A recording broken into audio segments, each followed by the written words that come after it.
we'll introduce the panel today. Let's start with Emily. So I've got Emily Shawsmith. She's a graduate electrical engineer at Ergon Energy Network, or Energex. So welcome, Emily. Hello. Here you are. We've got Sue Bentley, a recruitment specialist at Sydney Water. Welcome, Sue. Chelsea Tatnall, who is a recruitment consultant at Hydro Tasmania. Hi. And Pratishka Kuchar, Chutar, apologies, Pratishka, who's a graduate at Transgrid. Hi everyone. So I've got a really nice mix of recruiters and grads online as well. So hopefully a nice little blended mix to answer all your questions today. And then without further ado, I'd like to hand over to the MC today, Regina at Engineers Australia, and a big shout out and thank you again for Engineers Australia for sponsoring this event. It couldn't be possible without you. So I'll hand the mic over to you, Regina, to get things started. Great, thank you, Grant, and thank you to all the students who have jumped online to listen to our panelists this afternoon. So just confirming that we are in the energy and utilities session, by the way, because I know there are 3 or 4 sessions running at the same time. So just a quick introduction for those of you who don't know, and it's good to see that we've got a good group of students across the country. Engineers Australia is the professional association for engineering around the country. I'm based in Sydney and I lead a team of student and grad relationship managers, for use of a better word, and we work very closely with all the universities within the state or territory that we're located in. And really it's about raising awareness of Engineers Australia, the student and grad resources that you have access to, such as the event that we're on online today. You'll see a lot of our team members this week and next as well, with orientation week activities finally being back on campus. So definitely say hello to us and also the student ambassadors that we've got on campus. So super brief intro about myself and who we are. That's not what we're here for. So I'll hand over to each of our panelists this afternoon to also introduce themselves, but more importantly, what they're currently doing. So Sue, I'll kick off with you if that's okay. Yeah, sure. Hi, everyone. My name's Sue Bentley and I'm the Early Careers Specialist here at Sydney Water. I look after our early careers, so our interns, our graduates, scholars and trainees, and looking forward to hearing from you today. Great, thanks, Sue. Emily? Hi everyone, my name's Emily. I am a graduate electrical engineer at Energy Queensland. So that's the merger of Energex and Ergon Energy. I've been on the graduate program for just over a year now with Energex.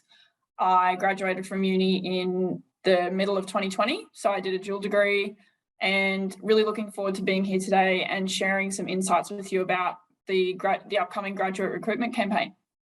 Great, thanks, Emily. Chelsea? Hi, thank you for having me. So my name's Chelsea and I'm the Senior Recruitment Consultant at Hydro Tasmania.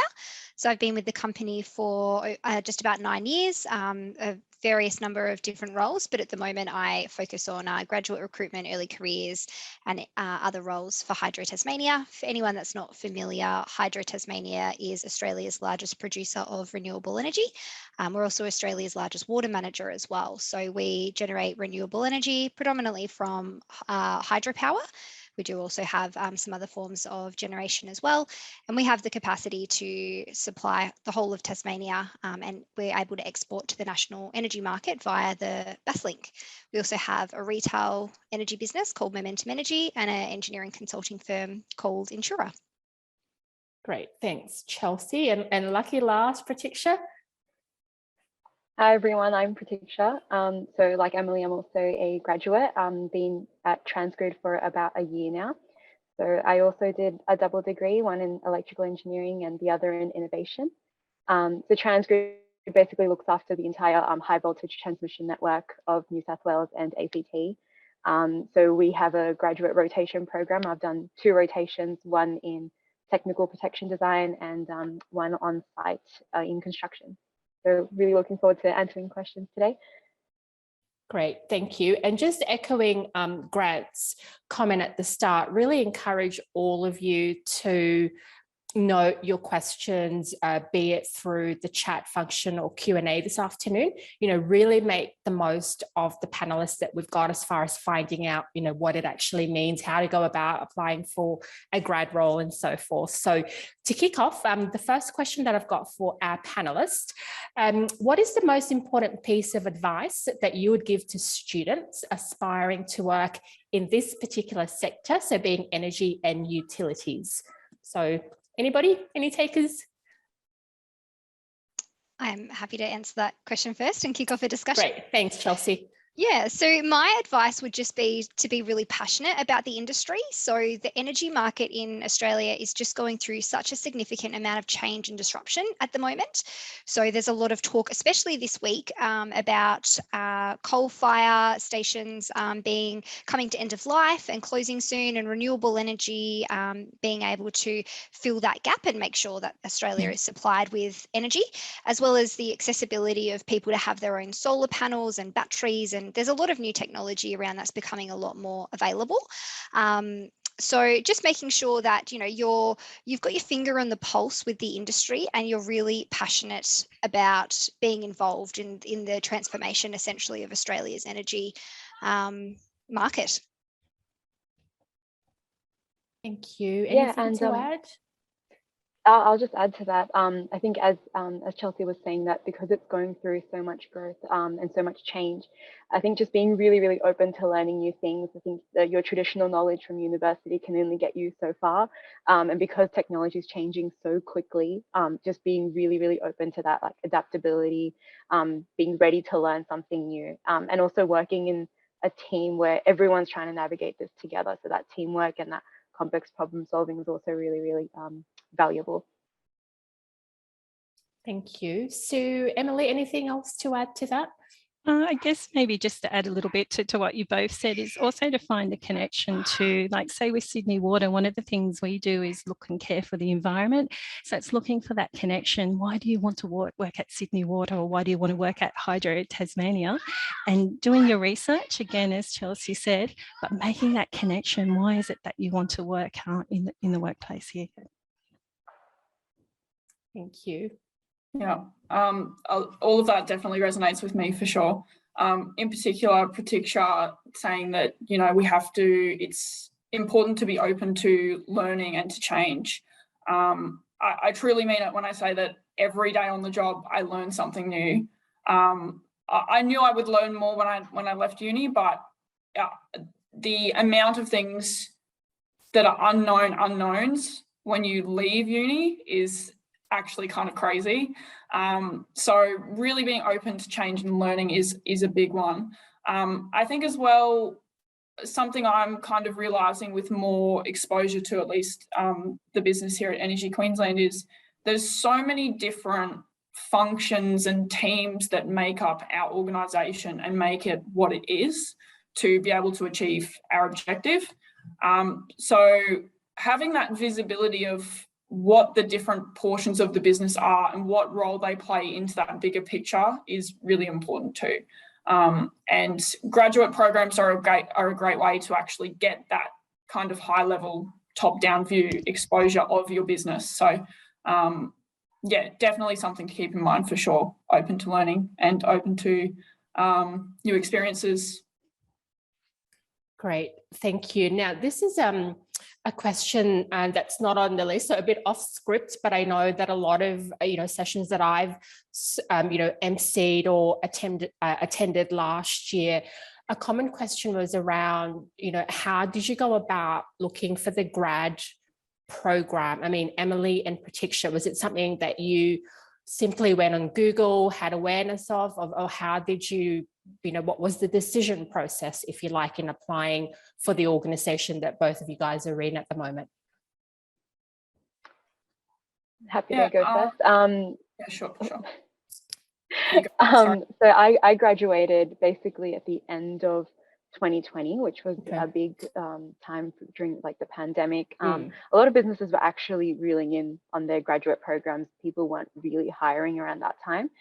So it was honestly just whatever I could find on your job site was where I was applying. I had a couple of friends who'd worked at Transgrid as interns and had really recommended it. And so they had informed me that they were hiring as well. So it was a bit difficult around end of 2020, but Seek and word of mouth was kind of how I applied. Great. Emily, how about you? Yeah, I'm much in the same position. So mid 2020, it was not the best time to be looking for a graduate role. I found a lot of the organisations that I'd originally had my eyes on for applying to, dropped their numbers or just dropped their graduate program applications altogether. So it did make it quite a difficult period to navigate through.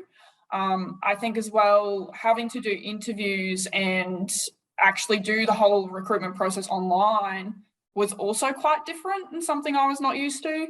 I think it's easier to build rapport with people in person, and you can really kind of establish that connection and make that connection really solid, but virtually it's not quite the same. And a lot of the virtual recruitment process includes things where you're not actually talking to a person. So, for example, a one-way interview or a psychometric test or a questionnaire. So it was quite a strange time. For me, when I was looking for opportunities, I actually used the Grad Australia website quite a bit because there was a lot of information there about what was available in different areas, in different industries. LinkedIn was a good one as well. So, you can actually tailor your LinkedIn to give you notifications about new listings. I would definitely recommend that, particularly for specifically graduate roles. That's really helpful. I would say as well, just a lot of the time, I think the recruitment campaigns that we see, a lot of us probably have in our minds a few key organisations, larger organisations where we're like, wow, we really want to work for that organisation. But there's so much opportunity out there. So I would say just really explore all your options, like Google it, look on Seek, look wherever you can for something.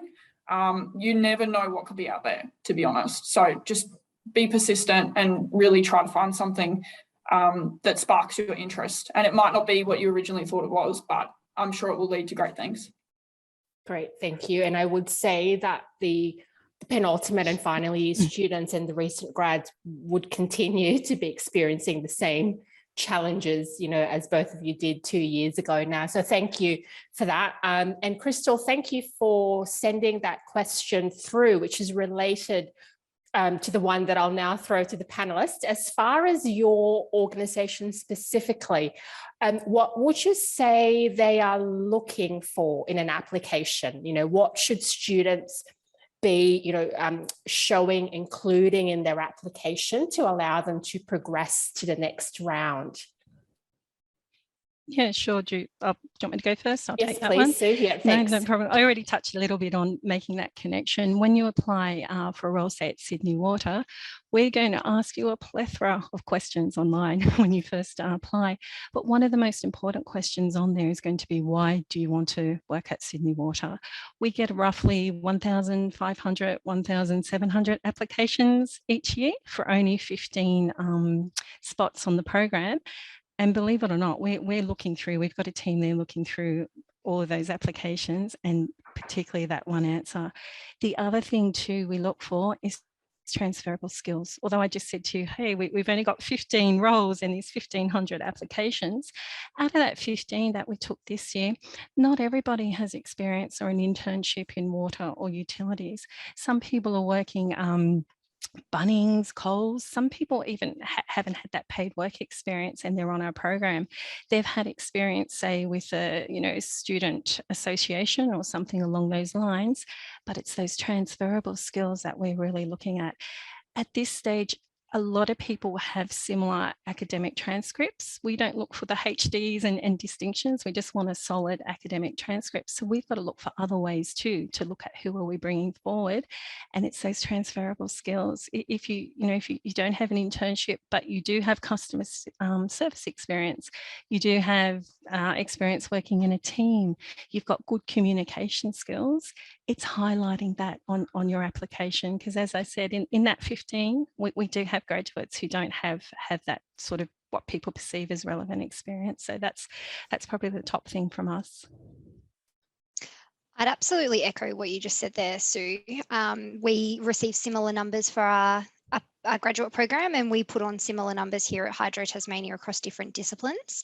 And when you've got that many applications, and we are the same, we go through every single application, you have to really showcase what makes you different to every other applicant. But you're probably a similar age, you've studied a similar degree, and maybe you've had an internship or maybe you haven't. So outlining any part-time casual volunteer work that you do showcases the additional skills that you've been able to gain outside your degree. And the other thing that I touch on in form of the application, again, for standing out is, and I know this is going to be time consuming for graduates if you're putting in a lot of applications for many different companies, but make sure that your application is tailored to the organisation that you're applying for. A lot of the time we just receive a very generic cover letter addressing what that candidate thinks that their top skills are, as opposed to what we as an organisation might be looking for, and also addressing why that candidate would like to work for Hydro Tasmania, so aligning those values, again, similar to what Sue said. Why do you want to work for the company? Is it because we're renewable? Is it because you're excited about energy? Is it because you're a Tasmanian and you want to work for a Tasmanian company? So making sure that your application, your cover letter addresses all of those points. And just one other thing to touch on, if you are submitting through multiple applications and you're using a very generic cover letter, a lot of the time we see people not updating who they're addressing their cover letters and their applications to. And given the number of applications that we receive, any lack of attention to detail like spelling or grammar, we have to make a decision on who we progress and who we don't. And if you have a spelling error in your application, that could be the reason why you don't progress to the next stage. So I know I'm telling you to put a lot of time and effort into your application, but to move, it's really competitive. So you need to do it in order to be able to move through to the next stage of the recruitment process. Yeah, that's exactly right. We have, unfortunately, people may have the best application we've ever seen, but they've addressed it to the wrong company, and it happens more often than you think. So just exactly what Chelsea said, just having one thing we're looking for is attention to detail. So it's just running through it before you submit it. Yeah. Great advice there. Emily, Pratiksha, anything to add to that one? Yeah, I'm happy to add to that. So definitely a lot of that resonates with me in terms of what I was considering when I was applying for programs. Industry experience, why do I want to work for the organisation, transferable skills.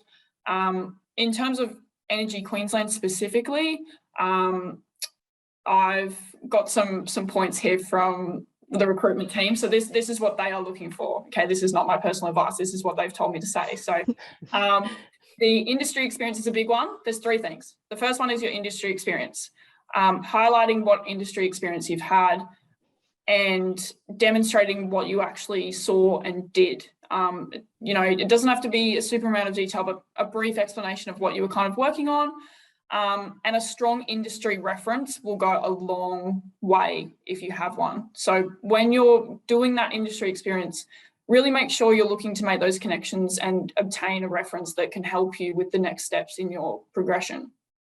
The next one is your skill set, your transferable skills. So there's technical skills and there's soft skills. Both are very important in the workplace. There's more people, I would say, now doing dual degrees. So myself and Pratiksha, we both did dual degrees. They are becoming more common, and it's because you're getting more bang for your buck. You're getting more skills for what you're after, So highlight those skills to your potential employer. You want to tell them what your skills are. I'm by no means saying you have to have done a dual degree, but I'm saying tell the employer what you know about. So for example, maybe you just did electrical engineering, but maybe while you were doing electrical engineering, you did courses in project management or finance or coding. Tell your employer that, because they want to know about those skills, but also about your soft skills too: leadership, communication, time management, etc. The last thing is those differentiating kind of activities. So as Chelsea and Sue have said, there's a high number of people that apply for these positions. You want to find a way to make your application stand out. So this can be, maybe you were a tutor at university, maybe you did volunteering, maybe you studied abroad, maybe you coach a sports team on the weekend, maybe you work casually or part-time. Whatever you can find that you've been doing that sets you apart from the pack needs to be communicated as well, because those are the things that are going to stand out in a large sea of applications. Thanks, Emily. Pratiksha? Yeah, I think I guess everyone said, just to add to that, in Transgrid, our graduate program, you do get quite a lot of responsibility early on, just with projects and with the tasks you're given. So just showing that you can take initiative and you can be responsible with your tasks, providing examples of times where you've done so, really goes a long way. And also how any sort of problem solving skills, how you've found an innovative solution to any kind of complex problem. Transgrid's really looking at that as well, because we are shifting so much in the energy industry. And then lastly, something that's unique to Transgrid is being really acknowledging and being appreciative of difference and diversity. That's something that's on our criteria as well. So showing examples of when you've appreciated people's differences, whether it's styles of working, culturally, that's also something that we look for. Great, thank you. I'm just going through a couple of the questions that we've received. One that has come in from Crystal earlier on is a question around specific year of graduation requirements for applications. Yeah. Well, with Sydney Water, because we do get, we get those high volumes of applications for us. When you apply, you either need to be graduating the year that you're applying or the year before. So within 2 years, basically, before you would start with us, that's our cap. And that's only due to the high volume. Okay, thanks. So is that the same for everybody else or somewhat different? Very similar for Hydro Tasmania. Okay. I think we might allow an extra year in there. And again, similar reason because of the high volume, but also if you're not working in industry or you're not doing any study, 2 to 3 years is a significant amount of time to lose, I suppose, the memory and what you've learned.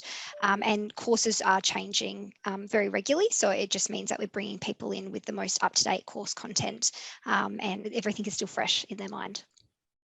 Great, thank you. Emily and Pratiksha, would it be the same at your end there? Yep. So it's 3 years at Transgrid. Sorry, you go first, Pratiksha. No, it's 3 years at Transgrid. 3 years at Transgrid. Okay. Yeah. Emily, is that the same? Yeah, very much the same for Energy Queensland. That's right. Yeah, I thought there'd be consistency there as far as sort of that timeline.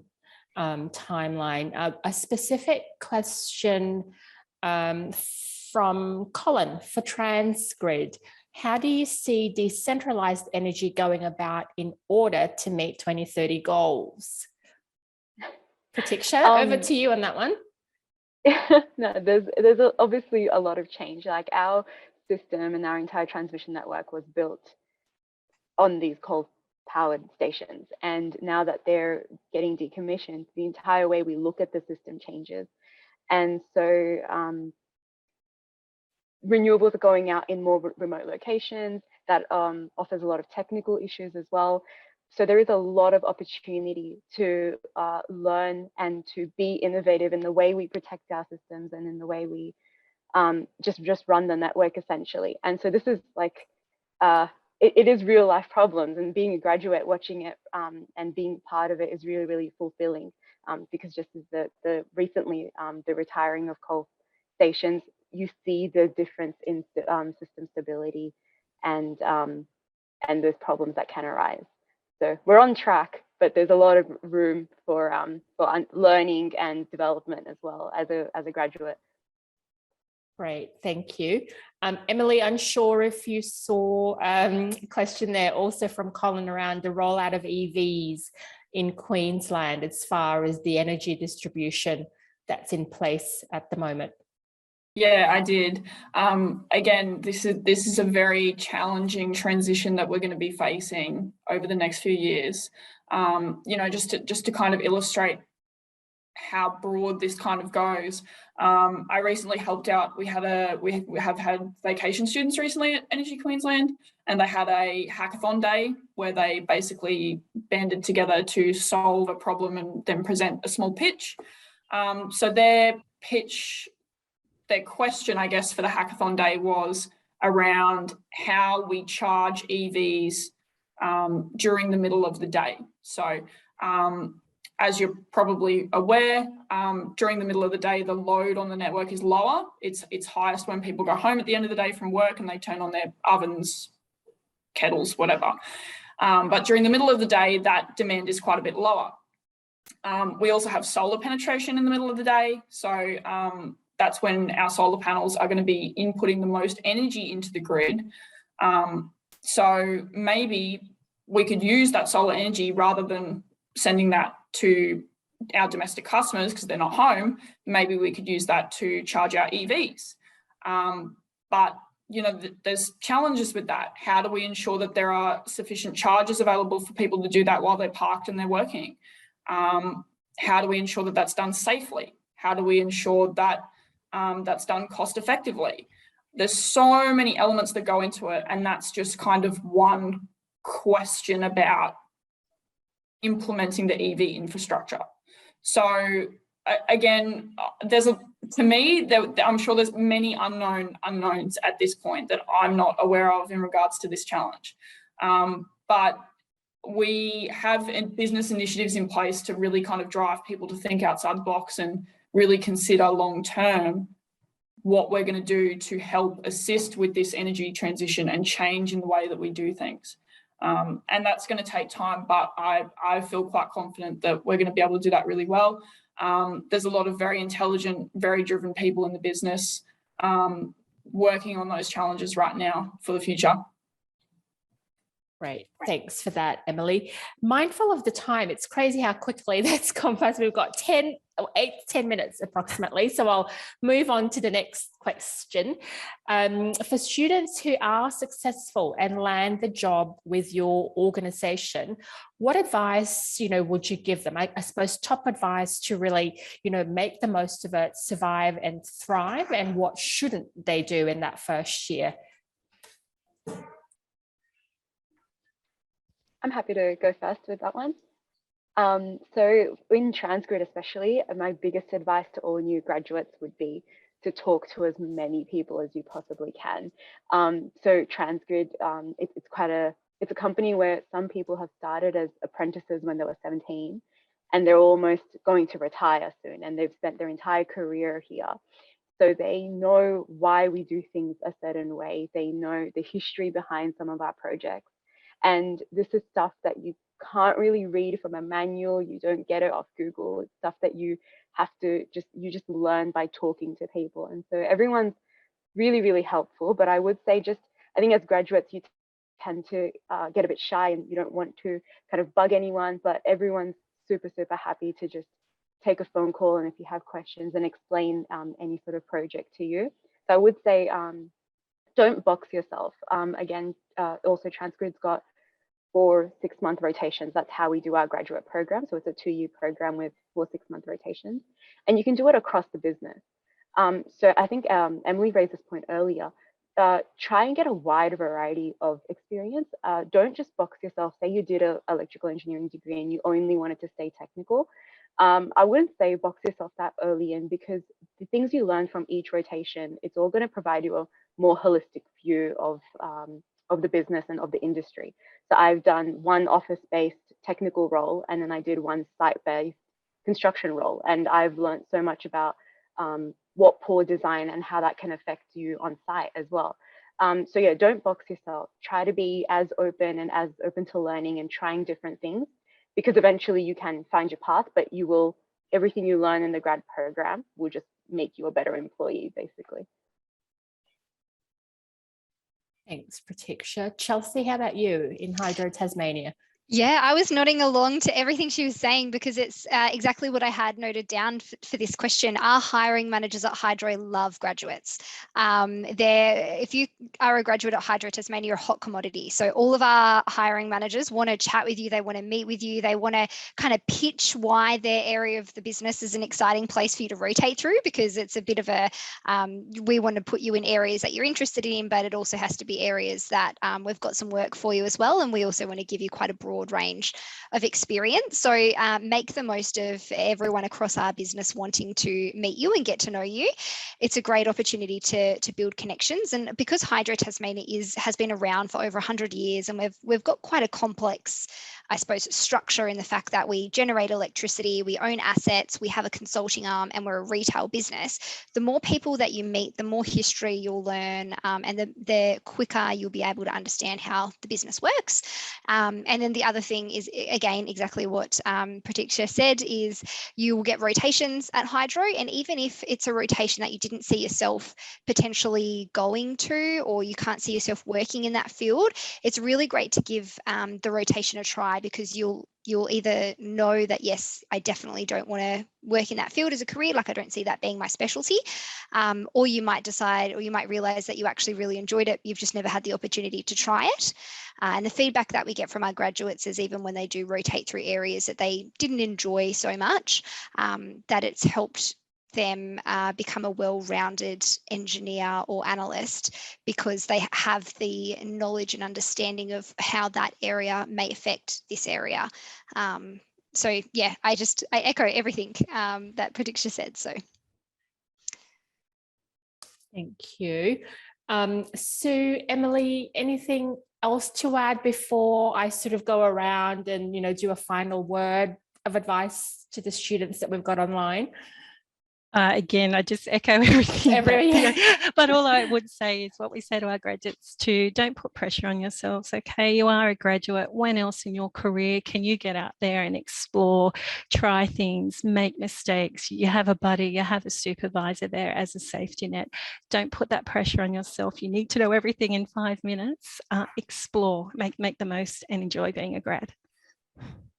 Great, thank you. Emily? Yeah, just quickly jumping in before we start to wrap up. 100% agree with everything that's been said. I really can't stress enough, just from my own experience, how important it is to grab opportunities and just take them. Even if there's something that, scares you, makes you uncomfortable, that's the best opportunity. And the graduate programs that are in place at a lot of organisations, they are literally designed for this, for you to get in and have a go. Do not be hesitant to try it, even if you're nervous about it, even if you're worried about it. That is literally the point. If you don't try it at some point, you're never going to get better. So you have to get in and give it a go, 100%. Thank you. Now, I'm going to be guided by the team from Prospel on this one as to the questions that we've still got coming in, whether transcripts will be provided to our panelists to answer following the session this afternoon. But in the 2 minutes that we've got left, we'll go around and, for use of a better word, an elevator pitch from you guys as to why students should apply, for your organization, what makes you guys unique. Sue, I'm going to kick off with you, because I know we started with you, so we'll... I'll do a really quick one. Sydney Water, coming to Sydney Water, you're going to make a difference not only to Sydney in the future, but the 5 million customers and their lives that we serve from now, 30, 40, 50 years beyond. Great, thanks, Sue. Pratisha, Transgrid? So yeah, at Transgrid, I guess from the get-go, you get real experience with projects that are actually executing a sustainable future. So renewable energy is great, but we need to actually get it connected to where it's needed most, and then that's where Transgrid comes in. Thank you. Chelsea, for Hydro Tasmania? Yeah, so I just think at the beginning of this conversation, we spoke about the energy transformation that Australia is going through. And if you come to Hydro Tasmania, you get to be at the real forefront of that transition to renewable energy. And you also get a really great work-life balance. Most of our graduate positions are based in Tasmania. So just in getting to enjoy exploring Tasmania and that work-life balance, our graduates really enjoy. So exciting work and exciting weekends. Thank you. Emily? The Energy Queensland graduate program is truly designed with your best interest in mind for your development. I cannot stress this enough. You know, we have a 6-month rotation scheme to get different exposure to areas in the business, training budgets for our personal and technical development, great working arrangements, flexible working arrangements, great salary. Everyone in this business has helped me whenever I've needed it. I would highly recommend this program to anyone who's looking to get exposure in energy or utilities. It's truly designed to give you the best foot forward starting your career. Great, thank you. A great pitch there from everybody. And thank you for posting. You can see there, everybody, that the team at Prosper has provided you with the links as far as opportunities, grad opportunities available at present. So for the 4 panelists today, thank you so much for sharing tips and advice to the students online with us. Grant, I'll hand over back to you to let the students know what's coming up next. Yeah, thanks all. Thanks panel. That was super interesting just listening in.